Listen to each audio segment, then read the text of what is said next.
Hola, muy buenas a todos y a todas. Sean ustedes bienvenidos y bienvenidas a Ojalá. En la noche de hoy vamos a tener un Ojalá de gala, porque vamos a hablar sobre los desafíos de Dilma Rousseff, la recién electa presidenta de Brasil, y lo vamos a hacer con el secretario general de CLACSO, que es el Consejo Latinoamericano de Ciencias Sociales, el doctor Emir Sader, brasileño además, miembro del PT, del Partido de los Trabajadores de Brasil. Vamos a hablar sobre los desafíos de Dilma. Para ilustrarles un poquito sobre la biografía personal del doctor Sader, permítanme darle estos datos, ¿no? El doctor Sader es un sociólogo y cientista político brasileño de origen libanés. Usted me corrige, doctor, porque estoy tratando de traducir, ¿verdad? Padre libanés, mi De padre padres y libaneses. la madre hija de libaneses. Graduado de Filosofía en la Universidad de Sao Paulo, maestría en Filosofía Política y doctor en Ciencia Política por la misma institución.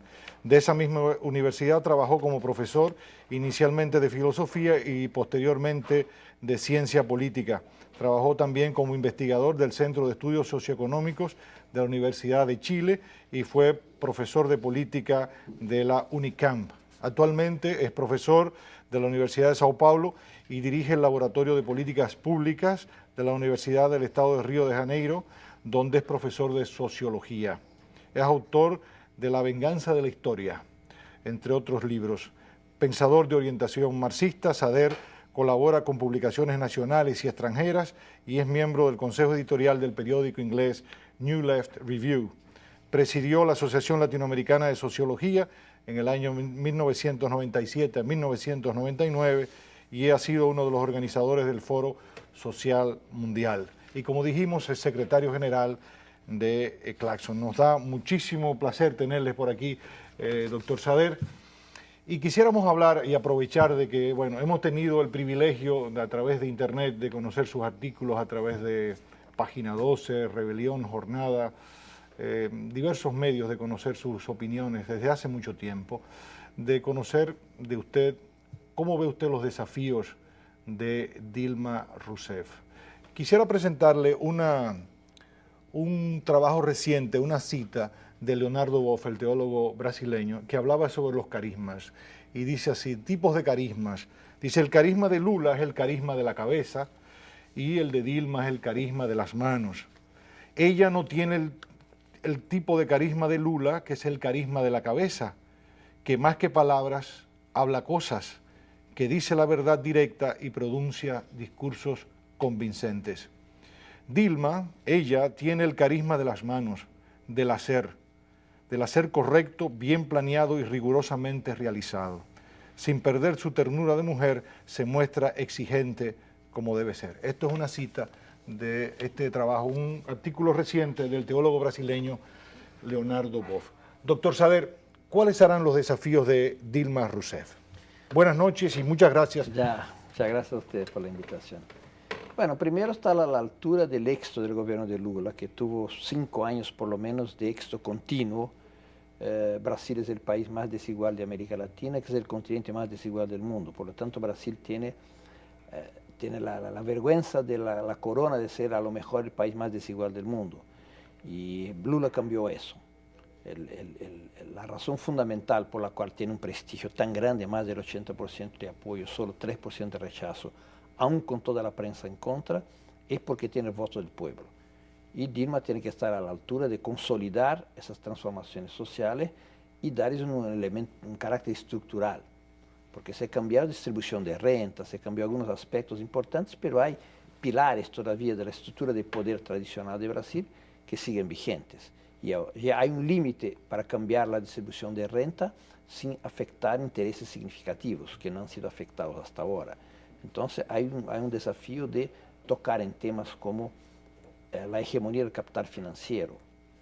Con la más alta tasa de interés real del mundo, Brasil atrae un capital especulativo. Sí. Y eso es una dificultad real para el que quiere convertir la economía en una economía productiva a través de los planes que tiene. Y el tema de la tierra, del movimiento sin tierra, ¿usted cree que Dilma se verá abocada a tocar el tema del latifundio, del poder de la tierra? Ese es el segundo tema, que es más complejo que el latifundio. Era más simple, el mismo movimiento sin tierra dice, cuando se trataba de ocupar tierras no productivas. Sí. Hubo en los últimos 20 años en Brasil, como en varios países de América Latina, Argentina, Chile, una especie de modernización conservadora en el campo, a través de los agronegocios. Sí. Son tierras que ya no son improductivas, pero que se producen soja básicamente para exportación. Ningún país puede rechazar a la demanda de China por recursos que recauda, pero con transgénicos, sí. Deteriorando la tierra, concentrando la tierra. El gobierno de Lula incentivó mucho la pequeña y mediana empresa, pero no al ritmo de que significa la demanda avasalladora de China, porque la soja con transgénicos la producen también pequeños y medianos empresarios. Entonces es un tema más difícil y lo que hay que hacer es acelerar muchísimo la socialización de la tierra, la reforma agraria, para compensar esa estructura básica que pasó a ser del agronegocio. Es decir, el que produce alimentos, el que genera empleos, la pequeña y mediana empresa, no los exportadores que contratan poca gente, además deterioran el medio ambiente. Es el segundo elemento estructural que tiene que tocar. Primero es el monopolio del dinero, sí. Capital financiero. Segundo, monopolio sí. de la tierra. Tercer, monopolio de la palabra, a través del monopolio de los grandes medios de comunicación. Hay que crear estructuras para que se genere una formación democrática de la opinión pública.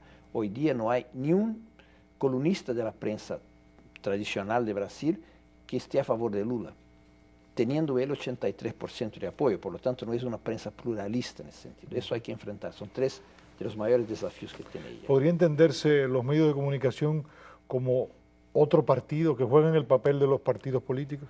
Por primera vez, una ejecutiva de Folha de São Paulo, el periódico más conocido de Brasil, lo asumió como tal. Dijo que como los partidos de oposición son débiles, ellos son el partido de oposición. Y de hecho lo son. Dan la tónica, dan la agenda política. Hicieron campañas muy partidarias. ¿Y a quiénes responden? ¿Al capital financiero? Responden a familias tradicionales.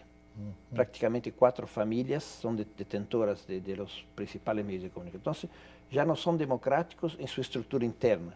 Y además, como toda la prensa mercantil, se financia no con los lectores o oyentes, se financia con las agencias de publicidad. En un trabajo suyo, creo que entre la primera y la segunda vuelta, decía usted, doctor Sader, que la derecha había cometido errores.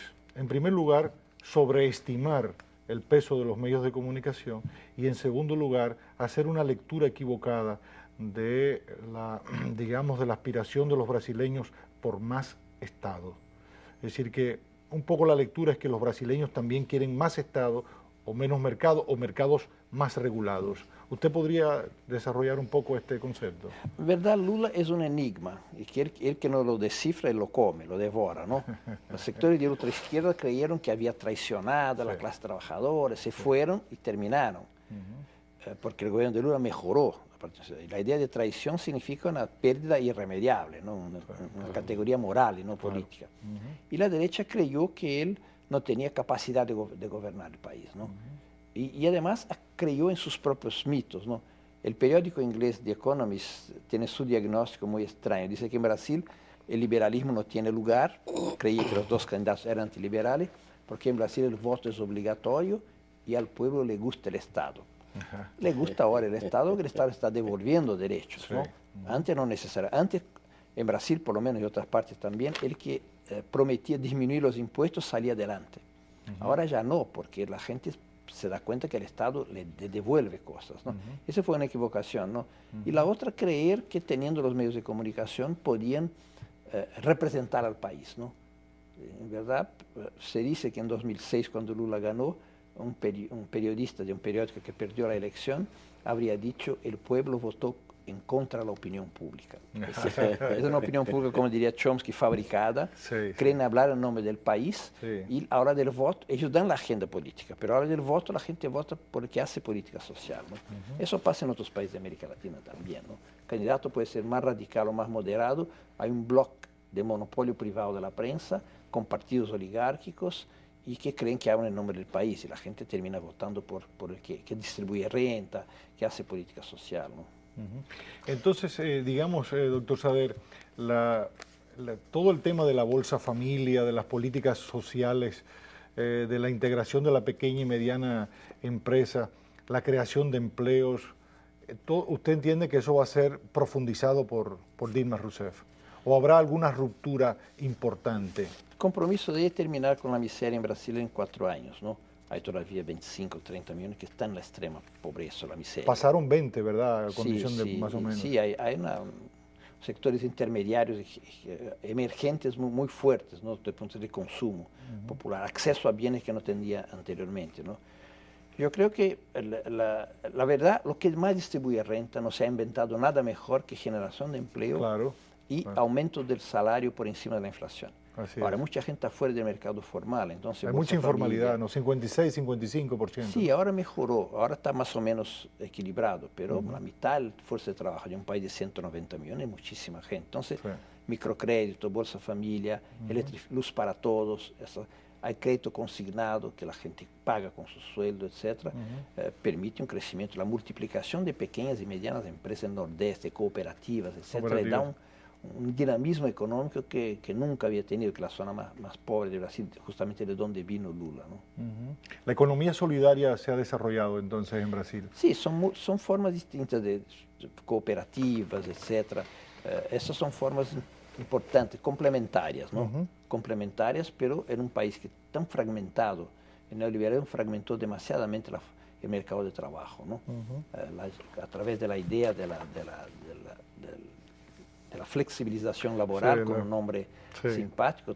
Todos prefieren ser flexibles y no inflexibles, informales que formales, pero la palabra verdadera, la expresión es precarización del empleo. Trabajar sin cartera de trabajo, por lo tanto no es sujeto de derechos. Exacto. Porque no puede organizarse, no puede apelar a la justicia, no tiene seguridad social. Claro, no, eso es lo que la fuerza del neoliberalismo en parte es que fragmentó los sectores que podían resistirse ahí, ¿no? Y eso es una recuperación en Brasil, Argentina, toda recuperación del empleo formal, aumento de sueldos por encima de la inflación, es elemento sustantivo. Y el desafío de Dilma es que la gente que tiene Bolsa Familia tenga formas más permanentes. La salida del Bolsa Familia, por 3 salidas, el empleo formal. Activar la economía y formas alternativas, tipo cooperativa, pequeña y mediana empresa, para que la gente que sobrevive con el Bolsa Familia salga para una renta permanente, ¿no? Autónoma de alguna manera. Ese es el gran desafío. Aunque entren nuevos contingentes, que esos que ya están ahí puedan salir para un empleo formal o para un trabajo cooperativo de pequeña y mediana empresa. Muy bien. Profesor, ¿cómo explicar estas políticas sociales que se han desarrollado en Brasil, patrocinado desde centralmente, pero qué papel juegan los niveles de descentralización en la ejecución y desarrollo de esas políticas sociales? La respuesta nos la va a dar después de la pausa, doctor Sader. Vamos a una pausa y venimos enseguida entonces con la respuesta del doctor Emil Sader.